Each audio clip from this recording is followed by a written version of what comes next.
know what's worse, but between Steve Bannon and Hillary Clinton, they've got folks all fired up over comments that they made about the election, particularly with Hillary when she spoke at a conference in India over the weekend. Here's what she said. His whole campaign, Make America Great Again, was looking backwards. You know, you didn't like black people getting rights. You don't like women, you know, getting jobs. You don't want to, you know, see that Indian American succeeding more than you are. Whatever your problem is, I'm going to solve it. So it was a symptom, but it was also a cause. Now, she also says she should have been more entertaining on the campaign trail.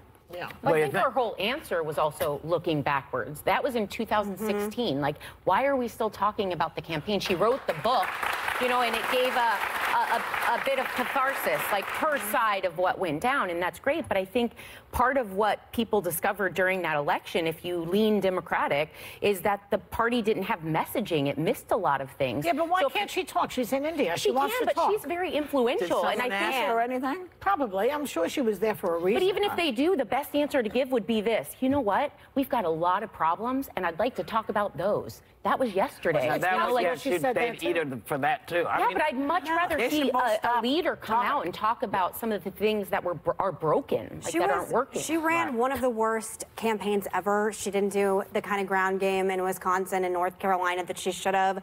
I think at this point, if you can't stop making this about virtue signaling and race, a lot of it was about poverty, a lot of it was about the economy, a lot of it was just this anti-Washington sentiment, anti-establishment sentiment that we should have seen growing with the Tea Party. And honestly, I have to tell you, it's one thing to lose to President Obama. It's an entirely other thing to pull off losing to President Trump. And you got to come up with a better excuse than this. You know, and I like some of the things you said. All those things are true. But don't forget, Comey interfered in the election, and the Russians were interfering 100% in the election. She's blaming married white women.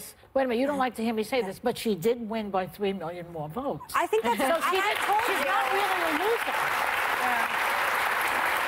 Is that the commentary of someone who feels good about themselves and their lives and their future? I think she's pissed We had off. Chelsea Clinton on last week. The Clintons are very omnipresent in politics still right now. If your messaging is that you want to go back in time, that women can't think for themselves, that our husbands and our bosses and our sons tell us what to do, that's quite the message going forward into midterms and general elections. I was wondering where she got that from, because I thought, why are you saying, as a feminist, someone that likes to uphold women's rights, why are you saying that women are just voting the way their men vote? But but what I found, and hopefully I can, Obama. Yeah, but hopefully I can pull it up. Now I can't pull it up. But here it is. So a study from the Institute for Social and Economic Research, and that's what she's referring to, reported that married men tend to favor Republican presidential nominees for economic reasons, and their wives in general join them in support of their husband's economic interests. So that's what she meant. So that's where she's getting that argument from. Yes, but the argument doesn't hold. The argument doesn't hold water whether you say black people voted for Obama because he was black, or you were going to vote for a woman because she's a woman. It doesn't hold up. You know, things were missed. This was the best poop storm you could have. This last election was a poop storm. You got the Russians involved. You got this involved, but then, you know, I think everybody just needs to stop talking. I don't know why she was answering these questions. I don't know what was asked of her. I don't know why she was there. And yeah, we have to stop looking back, but it's impossible not to look back, because you have to look back to see where we stumbled. Yeah. You have to look back and see. But I'm going to tell you some hard truths that you agree with me with. The Clintons are a virus in the Democratic Party. You have to move on. If this is your messaging going...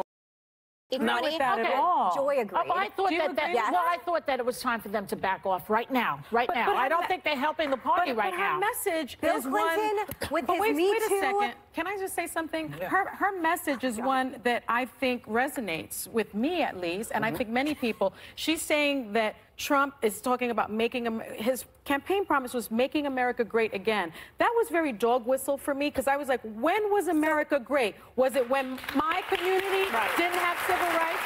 Was it when my community was enslaved? Was it when women didn't have rights? When President Trump was I'm America trying to say great? is, as Joy and I talk about often off camera, politics is a street fight. You want to win? This message is losing. You just lost an important election to a reality television star. Well, if the Democratic Party is the party of the Clintons, it is not. You are dead in the water. And we're going to have Trump for another 4 years. Okay. 8 years. Okay. We're going to take a